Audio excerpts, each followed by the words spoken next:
Bon dia, soc el Tiu, el autor d'aquest llibre que se diu Els temps del lotus.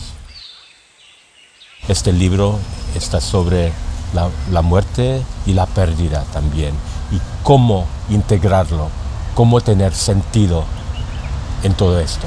Soc tailandès, soc de Tailandia, però he crescut en Europa, en Inglaterra, y recibí la meva educació en la Universitat de Cambridge. Vaig estudiar xino clàssico i economia, no? En Bangkok, on soc uno dels directors d'una ONG que acuden els nens i nenes infectats de sida del carrer. Estic molt i molt content, feliç que va sortir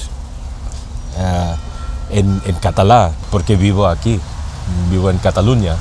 Estic molt agraït.